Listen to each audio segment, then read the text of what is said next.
Ladies and gentlemen, good day and welcome to the Titagar Wagons Limited Q3 FY21 earnings conference call hosted by ICICI Securities Limited.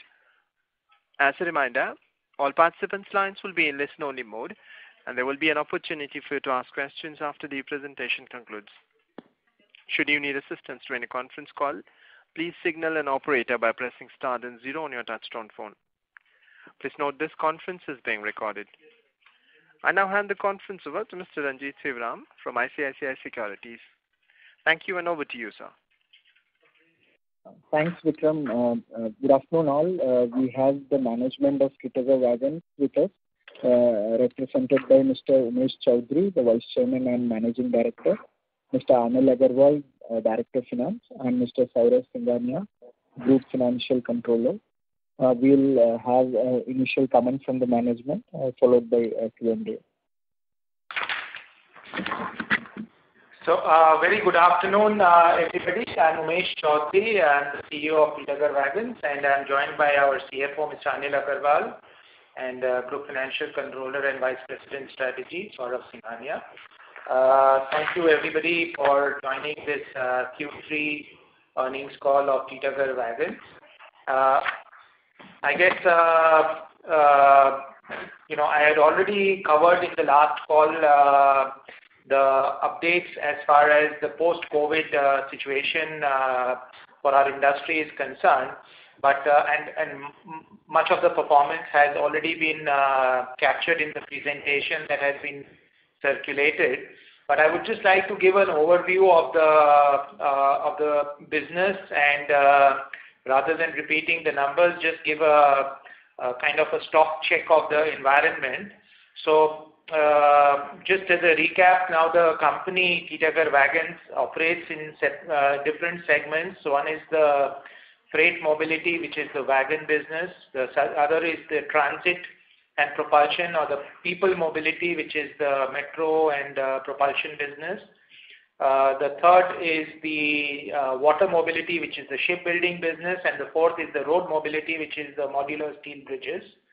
As far as the freight business is concerned, the rail mobility business is concerned, the performance has been pretty stable over the last 5 or 6 quarters. Apart from the quarter that was hit by the COVID, we've been able to consistently deliver the numbers that we had anticipated. Post the merger of Simco with Titagar, we have enhanced our capabilities for the freight wagon manufacture in our plant in Calcutta, the Titagar plant, where we are trying to make that as the center of excellence for the wagon production. Whereas the Bharatpur plant, while we will continue to make some quantities of wagons there, but small quantities, we will develop that primarily as the defense and the services. When it opens up maintenance services, we'd like to develop maintenance services there and defense business there. The other business, which is the passenger mobility, that is the Pune contract, its execution is going on very well. The production is already started for the prototype in our plant in Italy, and we are expecting the first train to be dispatched from Italy in May 2021. We have targeted the first train to be produced in India in our plant in Uttarpara, which is being set up in August 2021. And we want to coincide this with the 75th year of Indian independence as the first Make in India aluminium coach that will be produced. We recently had our design center inaugurated by the Secretary, Ministry of Housing and Urban Affairs in January. We have set up a design center in Hyderabad, which will work very closely with the design center in Italy to indigenize the designs for the railway rolling stock and the metro rolling stock in India, and which will be our big step towards making ourselves Atmanirbhar and towards harnessing the full potential of Make in India. Apart from that, we saw in the budget a couple of days ago, a lot of impetus has been given on the different metro projects all over the country, which we will hope to participate and be competitive. The development of the propulsion business along with ABB is also going on fine. We expect the prototype to be delivered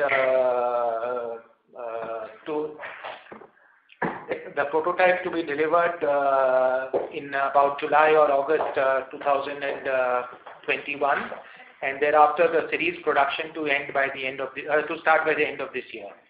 As far as the shipbuilding business is concerned, we have participated in several tenders where we are very well placed, and while we had executed the previous orders, we are expecting new orders to come our way as and when they are finalized, and we shall report the same as soon as they materialize in the near future. The bridge business again was effectively the joint venture which we had with Matier, which was then turned into a subsidiary, and we have received our first contracts from NHIDCL and from certain PWDs in Maharashtra, West Bengal and others. So that's a business that is yet to pick up great momentum, but we do believe that we have now an order book of about 70-80 crores in that business, but we believe that we will be able to scale up that business over the next year or two. So that's in effect the overview. For the defense business, we have, I just mentioned that Bharatpur unit we would like to dedicate towards defense. So we just got our a small contract for about 30 odd crores for defense shelters, which the production has just started in Bharatpur unit. We have participated for larger tenders for similar or equivalent type of defense equipments, and we are pursuing those to be produced in Bharatpur works. So with these few comments, and as far as the financial performance is concerned, that is already given in the presentation, but I'm most happy to take questions, and I'll try to answer them to the best of my ability. I just want to give a brief overview on the overseas operation. On the overseas side, Titagarh Firema, our Italian subsidiary, of course, started recovering from the aftermath of the COVID crisis, and is now slowly, just when it was starting to stabilize, the second wave hit Italy, and then there was the Christmas New Year vacation. But now the situation is starting to stabilize there, and we were able to ramp up production to some extent in the month of January. But we are pretty hopeful that from February onwards, we should be able to maintain and grow the production there. We do have a decent order book, and there are several tenders in the pipeline where we are well positioned. We are waiting for those tenders to be finalized. So while in December 2019, we had turned EBITDA positive in the company, but due to the COVID crisis, the company has incurred losses. And if you would see that in the current quarter and the current 9-month result also, the Indian operations has done reasonably well. It has done an EBITDA of more than 100 crores in the first 9 months. But the Italian operations continue to lose money, which was primarily accentuated due to the COVID crisis. We are very hopeful that 21-22, the Italian operations should also become a positive contributor into the company's consolidated balance sheet as far as EBITDA is concerned. And we are also trying to get it net positive, but we are fairly confident to bring it back to EBITDA positive in the coming financial year. So with these comments, I would open up the floor to any questions, please. Thank you very much, sir. Ladies and gentlemen, we will now begin the question and answer session. Anyone who wishes to ask a question may press star and 1 on your touchtone telephone. If you wish to remove yourself from the question queue, you may press star and 2. Participants are requested to use handsets while asking a question. We will wait for a moment while the question queue assembles. Ladies and gentlemen, to ask a question, please press star followed by 1 on your touchtone phone now.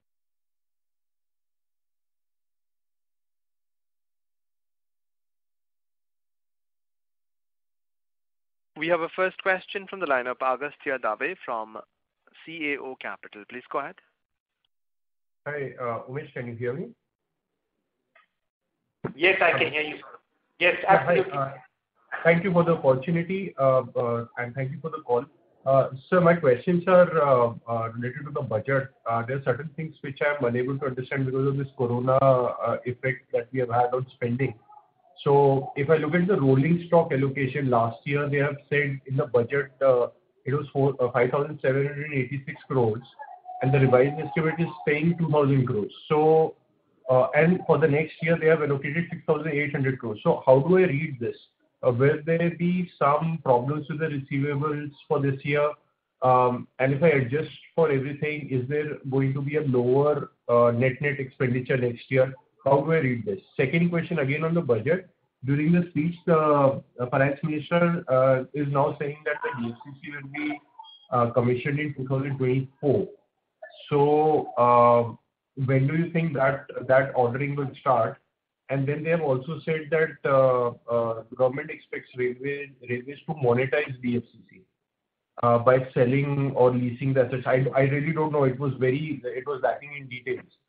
So how do you see the DFCC playing out now? Because we are already probably 3 to 4 years, maybe 5 years behind schedule on DFCC. So on the domestic side, how do you see wagon demand spanning out? These are my questions. Thank you very much. I'll answer your questions one by one. And I must, in the sake of full disclosure, mention that, the pink book which gives out the details, I have not been able to study that as yet. But based on the various interactions that I have had with the railway officials and the limited study of the railway budget that I have been able to do, my answers are caveated by that condition. So as far as the budget... Umesh, sorry to interrupt you. Also, I am quoting from the expenditure budget.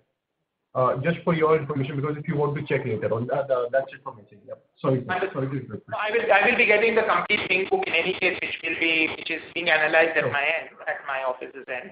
So just to give you a sense that last year the railways had floated in a tender of 10,000 odd wagons, but ultimately they ended up finalizing only 2,500 or 3,000 wagon orders.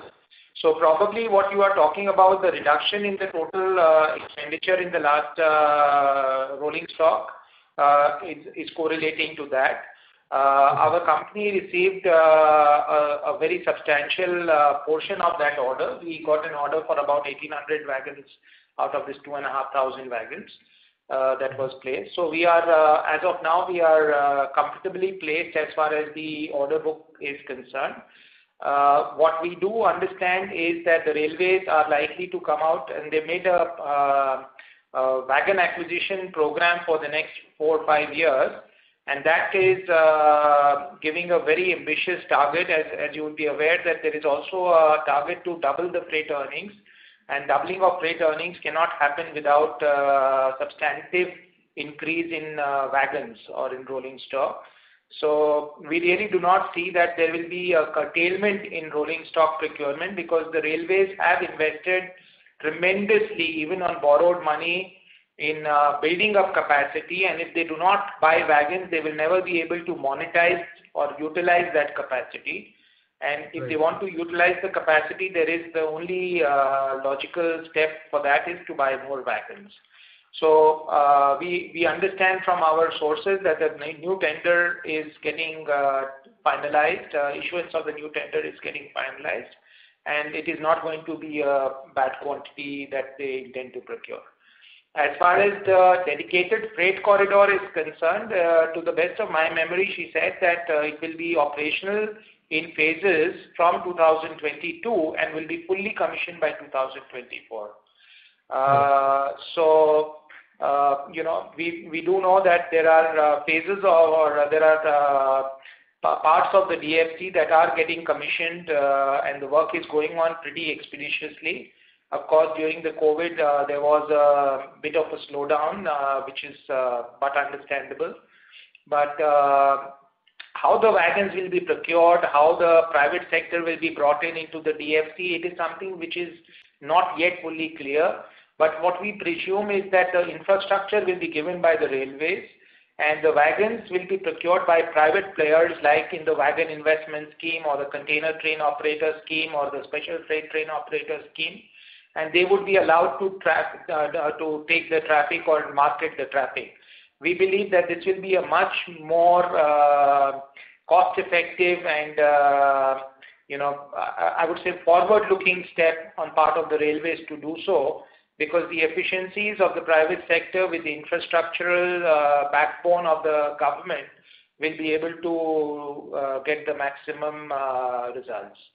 So, the DFC is a reality, whether it is coming 1 year here or 1 year there.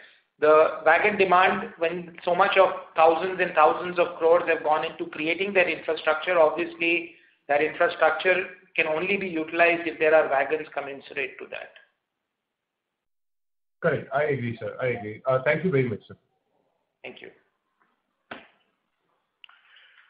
Thank you.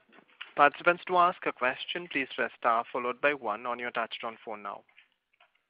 We have next question from the line of Sriram Ramdas from Green Portfolio. Please go ahead. Evening, sir. 2 questions. I'd say it one by one. So, like you just mentioned, the first delivery for the Pune Metro project, aren't scheduled until May. But we are seeing revenues being booked under the Italian subsidiary. So I want to understand, where are these revenues stemming from? Is it from the Catania project, or are we getting milestone payments for the Pune project? How is it like? Thank you. Sure. Pune project is only one of the projects that the Italian subsidiary has. The total order book of the Italian subsidiary stands at about between 250 to 300 million of euros, out of which Pune is only about 15 to 20 million euros. So the Italian subsidiary revenues are being booked by the different projects, whether it is Trenitalia, whether it is Catania, whether it is Metro Campania or SEPSA. So the various projects that the Italian subsidiary is executing. All right, understood. Thank you. And so secondly, what is the delivery schedule for the Pune project and the Catania tender? Like, how much percentage of the work have we delivered in this financial year, and how much do we intend to deliver in the next financial year 22? As I mentioned, sir, that the prototype for Pune will be delivered by May this year from Italy, and the first train from India will be delivered by August of this year. And so we have not yet delivered any train for the Pune project. The same is for Catania. The Catania prototype is likely to be delivered, scheduled according to the contract. It is scheduled to go by September 21, but we expect that we should be able to deliver it a couple of months ahead of schedule. Okay, so brilliant. So just one more question, if you can take it. I just want to understand the partnership we have with ABB. So what progress have we made, and will we see these new propulsion systems starting to generate revenues in maybe 12 to 18 months' time? Yes, sir. I just mentioned that in my opening comments, that we are expecting the prototype along with ABB to be developed by August, September this year. And by end of this year, we should start production for the propulsion, which is in collaboration with ABB. Thank you very much, sir. Thank you. Understood. Thank you. Thank you, sir. Reminder to participants, to ask a question, please press star 1 on your touchtone phone now. We have next question from the line of Nishit Shah from Equitas Investments. Please go ahead. Good evening, sir, and thanks for this opportunity. Sir, I want to understand the tender pipeline for wagons for us. Sure. The tender, sir, has not yet been floated as yet. As I mentioned a few minutes ago, that normmally the tender floating is followed by after the budget. So now that the budgetary allocation has been done, we expect that the tender should be floated over the next few weeks. We cannot give the exact quantity because it's not been made public, but we do understand that the railways are planning substantive increase growth in their traffic targets. Therefore, we expect that the wagon quantities to be procured by the railways should be healthy. Having said that, as far as private sector is concerned, that's another positive kind of a feeler that we are getting from the private sector, which has started finalizing orders. We have booked some orders during the last quarter from private sector, and which is very heartening to see, because during the COVID period, the private sector wagon demand had completely dried down, and that has come back again in the last month and a half or two. Okay. So, sir, is there any Coal India tender out? No, there is no tender out from Coal India. As we understand, Coal India is giving the mandate and the money to the railways to buy the wagons on their behalf. Okay. And sir, are there any execution challenges in wagons division now, like wheel sets or any other, or everything is resolved? No, wheel sets no longer is a challenge. Railway factory Bangalore has done a phenomenal job in ramping up production, and they are one of the cost competitive producers of wheel sets in the world now. The only limited challenge now, which I hope is temporary, is the continuing increase of steel prices, and that does bring about a little bit of a concern for the industry, although majority of our orders are with the price variation clause, but there is always a lag between the price variation that we get from the client and the purchase price of steel, because our price variation is linked to the wholesale price index, which moves at a lag of 6 to 8 weeks. So we do hope that with the government addressing the issues on import duties and all of that, the rampant increase of almost on a weekly basis of the steel prices will be checked. Okay. And sir, I read somewhere that there were some shortages of wagons for logistic purpose. Is that true, that the demand was so strong? Yes, the demand had suddenly picked up. The railways did not anticipate and this is again what we've also seen from media reports and based on various discussions that we've had, that covered wagons had become very, very scarce, and the railways did not expect that suddenly the demand for covered wagons will pick up in such a healthy manner. But then the railways was quick to finalize orders, and as I said, we received some orders and we've already started production for the covered BCNA wagons also. Okay. Sir, what is our order book as on December or latest, if you can share, for India and consolidated basis?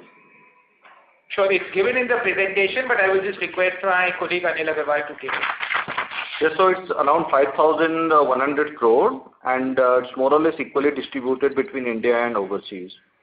Okay. And sir, wagon dispatch numbers for the quarter? For the first 9 months, we have dispatched something around 2,000 plus wagon, and first quarter of course was very, very low, and it's more or less equally distributed in the second 2 quarters, more or less. Okay.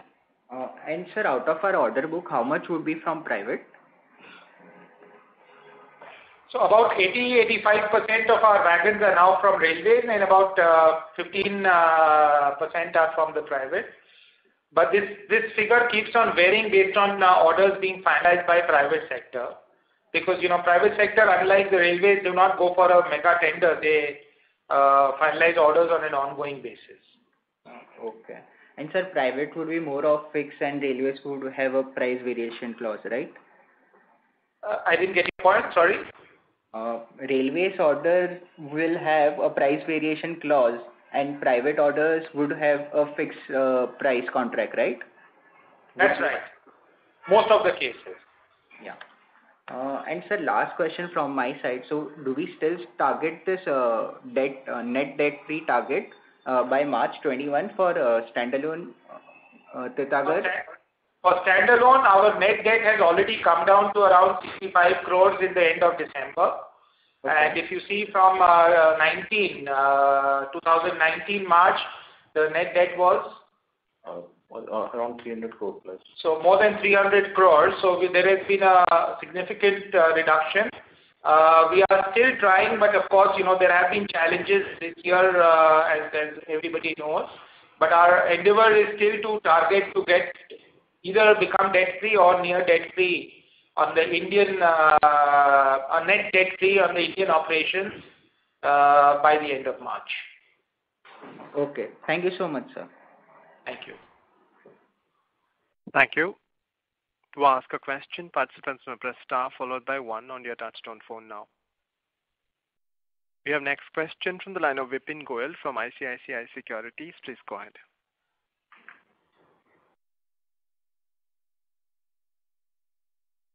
Mr. Goyal, your line is unmuted.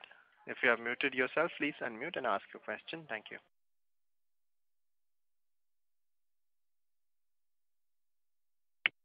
Hello, am I audible? Yes, you are. Yep. Sir, good afternoon.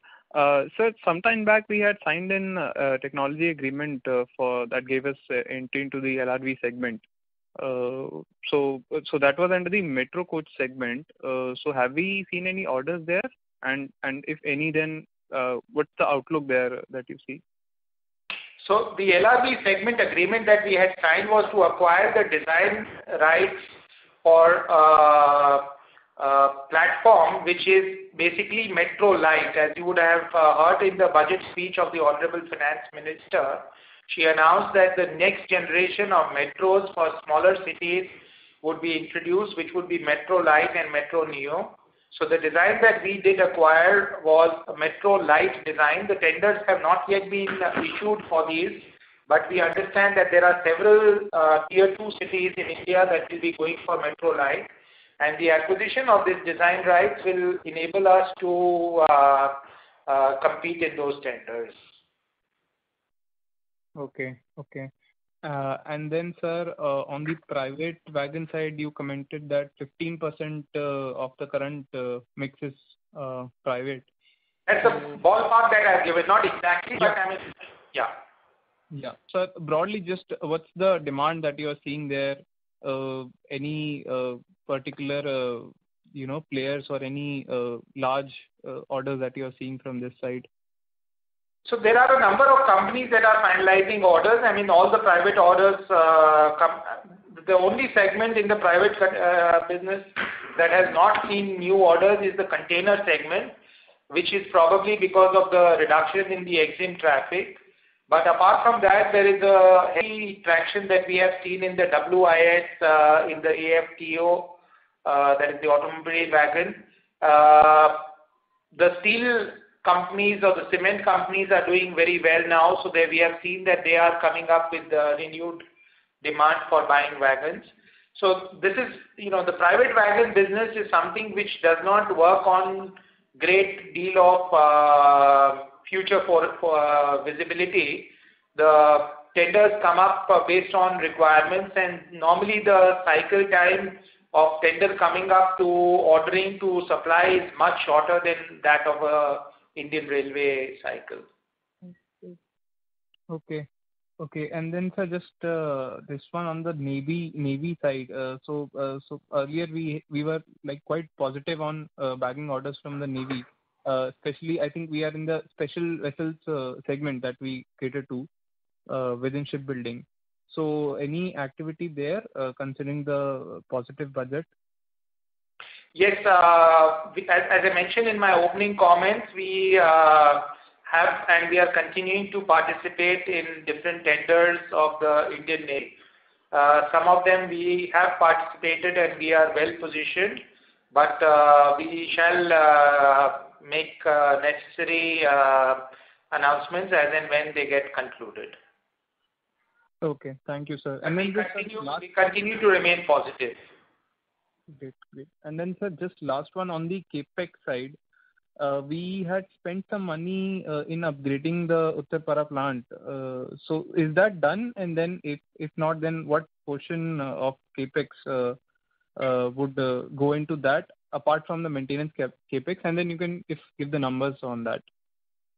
So the capex is already ongoing. As I mentioned, that the first coach from our Uttarpara plant is likely to be rolled out in August 2021. The plant is being set up now. The capex work is ongoing, and we expect that by April or May, the bulk of the capex work will be over in the Uttarpara plant. I'm happy to state that most of the capex, we are doing it by our internal resources, and we have still been able to, in spite of the capex that we have incurred in Uttarpara as well as in our other plants, in order to upgrade the infrastructural facilities of our plant, we have still been able to continue with our target to reduce the net debt of the company. Okay, and so just what will that number be on the capex side? We have not disclosed the capex numbers, but all told, between all our plants, the capex that we are incurring or we have incurred in the last year or be incurring in the coming future year or couple of years is about 100 odd crores. Great. Okay, sir, that's it from my side. Thank you and all the best. Thank you. Thank you. We have next question from the line of Bhagyesh Kagalkar from HDFC Mutual Fund. Please go ahead. Yeah, hi sir. So two clarification. One is on the margins in the wagon division, means the private sector price variation clause in steel and the Indian Railway. Can you just throw further light and what is the strategy? Yes, sir. Generally the EBITDA margin for wagons are at about between 9 to 11% at this point of time. Now, as far as the private sector is concerned, because of the abnormal price increase in the steel, in some of the contracts that were finalized before this abnormal price increase started, while we were able to block it as a matter of strategy, we always finalize the back-to-back contracts as soon as we get contracts from our clients. So there the EBITDA margins might reduce by a percentage or two, but okay. on a blended basis between the railways and the private sector, we should be able to maintain on the wagon business anything between 9 to 11% EBITDA margins. Okay. And so the second question is on next 5 to 6 years, or say about 2 years from now. This DFC wagons has been spoken for a very long time that it will be for different wagon, etc. But so far date, a tender has not come. So actually, what is the realistic target in next 5 years? How much the wagon procurement in India will be? At least the Indian Railway and the private sector also. Roughly, you will have some estimate. The only basis that we have to give a number on this is the number that has been published by the railways. The railways came out with a 5-year business plan or a vision plan for procurement of rolling stock. In that 5-year procurement, they have, which is in public domain, they have expected that they will add around 2 lakh or something like that, 2 lakh or 2.5 lakh wagons. So that is a very substantial number. That's 2.5 lakh wagons. Okay. That's right. It's a very substantial number, and that's what the railway ministry has given as a forecast. This includes the private sector wagon act, that is the PPP wagon addition, as well as the DFC wagon addition. Okay. So in 5 years' time, they expect this kind of procurement across all DFCs. Okay. That's right. And we'll be happy to share that document with you. I will get that document across. Okay. But the wagon related to DFC, which is supposed to be a different axle wagon and a costlier wagon, so far two orders have not been released by railway. Am I right? No, railways have not finalized any orders. We have received some orders from some Japanese companies which are constructing the part of DFC, but they are not effectively for freight carrying purposes. They are more of a multi-purpose wagon for construction and some part of freight carrying. Okay. Thank you, sir, and all the best. Thanks. Thank you, sir. Thank you. To ask a question, participants may press star followed by 1 on your touchtone phone now. We have next question from the line of Ankur Chadha, an investor. Please go ahead. Hello. So my question is with regards to the employee benefits expenses on a consolidated basis. It jumped up from 40 crores to 58 crores. That's quite a substantial jump. So can you please throw some light on that? The employee cost includes costs from Titagarh India as well as Titagarh Italy. So there is no increase in employee cost in India. There is an increase in the employee cost in Italy by a million euro, almost like 8 to 9 crores, because of two reasons. One is obviously there has been a change in the exchange rate that was used in the last quarter versus this quarter, and then there has been certain increase in the temporary people because of the ramp up of the production. So as Mr. Chaudhary said in his opening remarks regarding the ramp up activity, so if from January onwards, from the last quarter, we started ramping up the production levels for which the temporary workload had to be taken. So that's basically it. Okay. So would it be correct to presume that the employee cost flows in before you actually start booking the revenue for your product in Italy?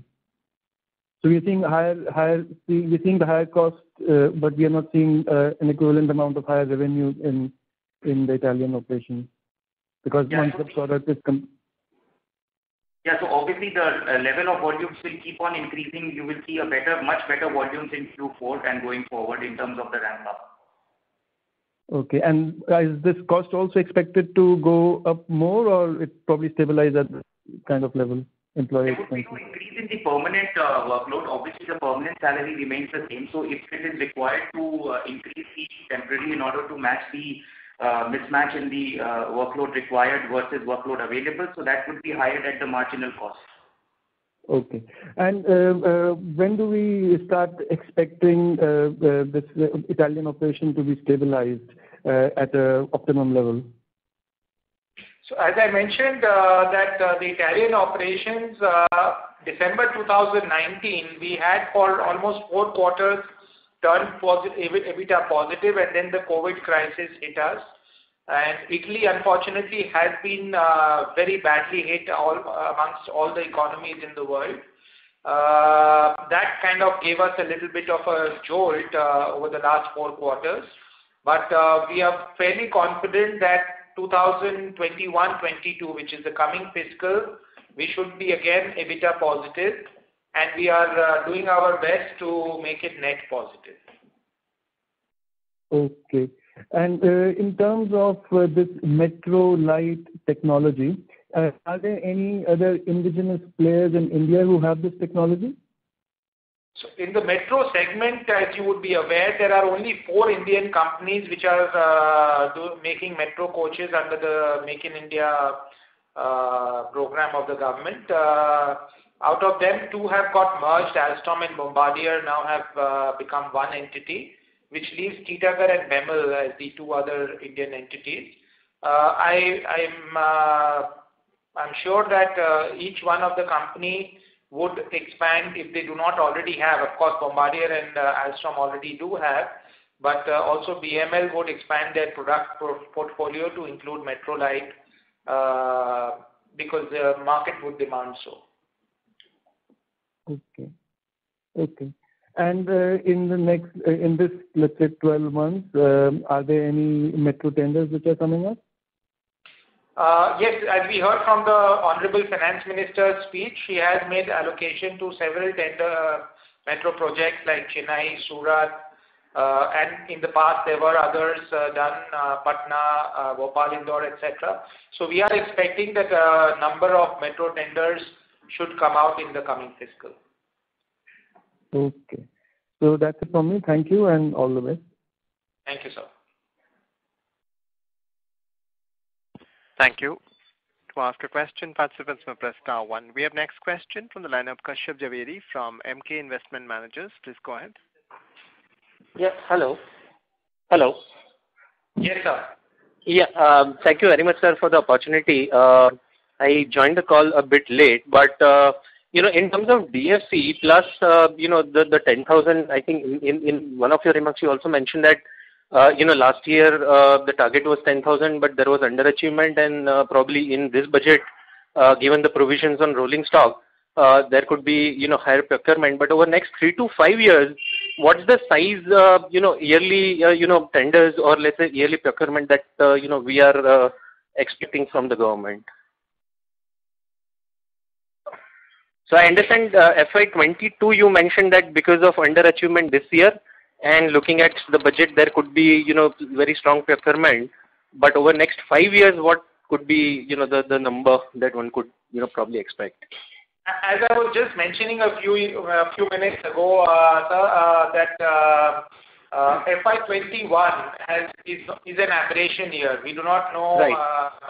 We should not take FY21 as a benchmark year. But having said that, the only basis on which we can comment about the future potential of wagon procurement is based on the government numbers that have been published. And there was a 5-year plan for procurement of rolling stock published by the government. We said about 200,000 or 250,000, something like that. Okay. Wagons to be procured over the next 5 years. Okay. Yeah, that's it from my side, sir. Thank you so much. Thank you. We have next question from the line of Rahul Jagwani from InSec Capital. Please go ahead. Yeah, hi. Since March, our standalone debt has been coming down. But for the 9 months, the interest cost is only flat. So, what kind of interest cost should we expect now going ahead, next year? Because I think the net debt is now 60 crores. So, in the finance cost, there is some element of accounting done in compliance with the Indian accounting standards. So, there is a notional interest cost element also in that. But this finance cost also include, interest on cash credit, utilization, as well as the bank charges, the financial charges on the issuance of the bank guarantee letter of credit and all that. So, as we have already mentioned about, reduction in the overall debt position, so that will have some positive impact on the finance cost going substantially down in the near future. Right. Okay. And can you just what is the debt in the Italian subsidiaries? An update on that? And sorry, we didn't get your question. Can you repeat again? No. Can you just update us on the consolidated debt also? The Italian debt is at about, so the only other debt that we have is in the Italian subsidiary. Right. That's about 700 crores. 700 crores. Okay. Thanks. Thank you, sir. We have next question from the line of Sriram Ramdas from Green Portfolio. Please go ahead.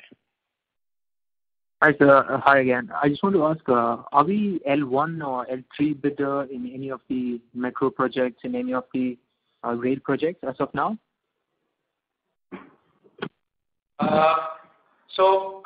Metro projects, the tenders are likely to come out.